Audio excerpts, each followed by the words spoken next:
not just, church Sunday morning, but we should at least practice and start it here, practice God's presence.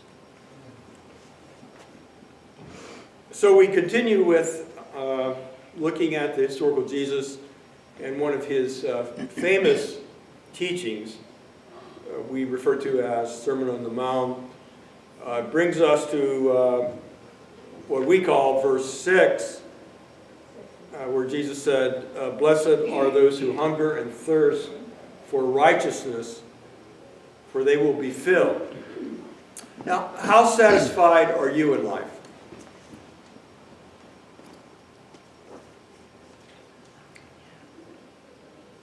Ironically, many are unsatisfied in our culture. Ironic because this is the richest nation, not only in the world, but that the world has ever known. We have more things accessible to us than any other culture or nation before. Included in this irony in our nation is suicide rates are increasing among affluent people. I mean, people that have a lot of stuff. Because our culture tells us if you have this stuff, you should be satisfied. You should be happy. And also, ironically, a growing number of young people are committing suicide. Now, we should thank God for our material possessions, no doubt. A safe place to live. Enough food, clothes, cars, even toys. These are things that we can and should be thankful to God about.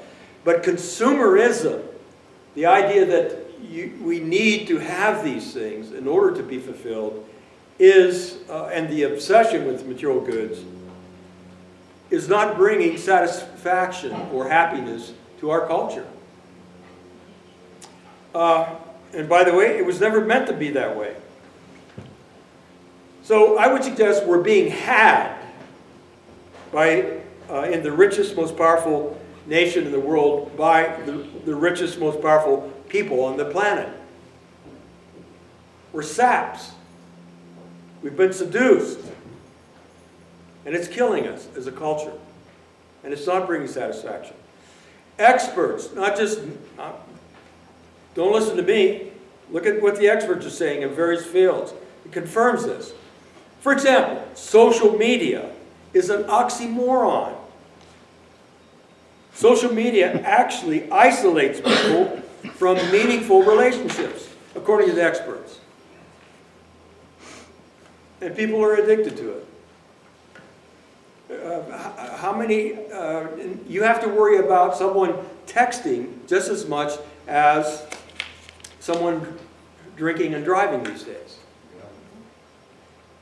You may communicate through text or Facebook with people you're close to, but if your relationship with the very ones that you love relied only on social media, the relationship would fade into obscurity over time.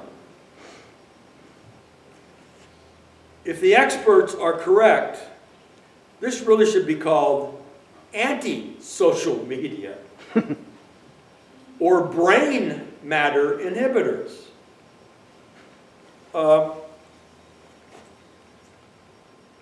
It's really an oxymoron.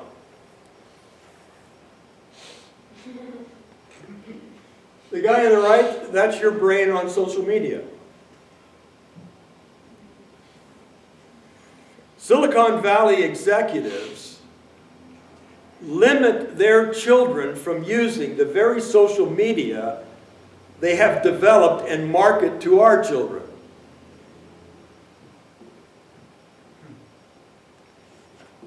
Remember the tobacco industry? Cigarettes were safe, sexy.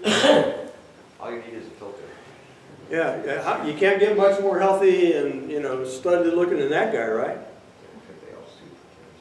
Yeah, our culture bought into that and got addicted to it. How about the medical industry? Overprescribing OxyContin, knowing we would think that people in positions like this, including our politicians, would have more concern about the well-being of America. We're being had. Addiction is a disease, and we should have compassion for those suffering. But do not think for a second that large pharmaceuticals, any more than the tobacco industry, really cares for people, or the social media conglomerates. They're not going to address our problem of addiction and based upon dissatisfaction in life. They are exploiting a culture that seeks fulfillment but remains desperately unsatisfied.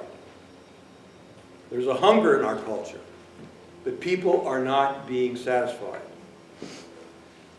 Now, our desire to be filled and satisfied or happy, there's nothing wrong with that. May I remind you that God wants us to have fulfilled lives. He wants us to have lives full of meaning and joy. God is the giver of all good things. God who loves to bless us, God who loves to enrich our lives, God who wants to remove anxiety and depression and guilt. That's our God. In fact, I would say God can't help but be a blessing because of his very nature is goodness. But if you watch certain TV preachers, the extent of God's blessing for us deals primarily with material gain or money. Now, this is a great betrayal of the gospel. And religious people who buy into this are also being had. So, by taking obscure verses out of the Bible and grossly misusing them for their own personal wealth, many have got an image of a God that can be magically manipulated by sending in your seed. Send in $56. Send in $56 to a TV evangelist, and God is going to bless you. Send in $130, I just heard. Plant your seed, and God is going to magically bless you back. Oops.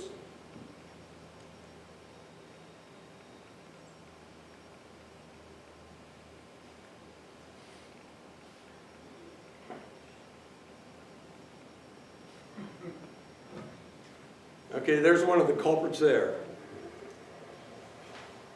Mike Murdoch. He's a multimillionaire. Send in your seed, and again, God's going to bless you. It's interesting how we send them money, and they get fantastically wealthy based upon this practice. It's interesting that why don't they send it back the other way and expect, the same blessing to come to them? Preachers like this prey on people in a materialistic culture who either need money or craving money, the promise of blessings from heaven. We do need money. We do need shelter, food, clothes, other essentials. But the craving for money or material things leads to problems. Now, the Buddhists recognize this, and other Asian religious philosophies, and so does the New Testament. I would remind you. Remember this parable by Jesus about a foolish rich man in Luke 12. Let me read this little parable to you. Jesus said to them, "Beware and be on your guard against every form of greed. For not everyone who has an abundance does his life consist of possessions." And he told them a parable saying, "The land of a rich man was very productive. And he began reasoning to himself, saying, 'What shall I do, since I have no place to store my crops?' Then he said, This is what I'll do. I'll tear down my barns and build larger ones. And there I will store my grain and my goods. And I will say to my soul, soul, you have many goods laid up for you many years to come. Take your ease, eat, drink, and be merry. But God said to him, you fool, this very night your soul is required of you. And now, who will own what you have prepared? So is the man who stores up treasure for himself, and not who is rich towards God. Now, by the way, I've never heard a TV prosperity preacher quote this parable. The man's wealth was not the problem. It was the man's greed in this parable. He was unsatisfied with what he had. And in our culture, no matter what level of acquisition of goods you have, there's something about it that we're never satisfied. How about the billionaire that was just arrested for visiting a place of prostitution? What was lacking in that man's life that he had to do such a scandalous, embarrassing thing? In the Bible, a fool is someone that victimizes his or her own life. Read the Proverbs. So clearly, Jesus knew and taught that monetary wealth does not bring ultimate fulfillment to our lives, even though monetary blessings are good. So what does bring ultimate fulfillment? Jesus said, how valued in God's eyes are those who hunger and thirst after righteousness, for they shall be satisfied. Interesting. I don't know how that resonates in a culture like ours. Now, just let me make a couple of points about this teaching of Jesus. First, it's interesting that Jesus uses hunger and thirst because these are the very desires usually reserved for our basic needs of food and water for the body. But these desires are powerful. And remember, I mentioned last week, they're rooted in our reptilian brain. There's a multi-billion industry to help people control their cravings in our culture. Their cravings over food. Once we eat, the brain normally stops craving food. But once again, if we don't rise above that brain stem or the reptilian brain and rationally say, I've had enough, then even normal craving for food or anything else can get out of control. By the way, that's the biblical idea of licentiousness. Trying to fill our lives with something that was never meant to fill our lives. It's also interesting that Jesus said to peasants this teaching, who lacked sufficient food at the time. Most peasants at the time of Jesus were malnourished. They knew the power of hunger. So how is it that any human being could desire righteousness to the same degree as desiring to eat when they're hungry or drink when they're thirsty? Have you ever craved a big slice of pizza when you're hungry? Can you imagine having that desire for righteousness? When does that happen? Is it possible? Let me back up a minute. I think most people, when they hear the word righteousness, they think it refers to personal morality or purity. A righteous person is a good person.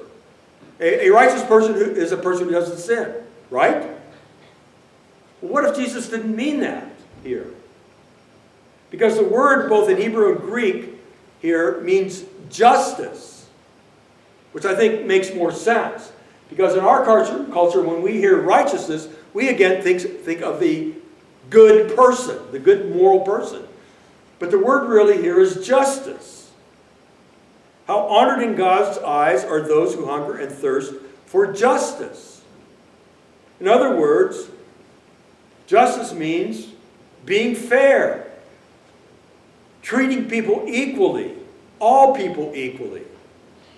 For the Jews that heard this, who were oppressed by Roman brutality, the desire to be free and have fair treatment for them and their children represented a deep desire. If you lack that, you will desire it. This is the same kind of desire that sends young men and women to risk their lives on battlefields against tyrants.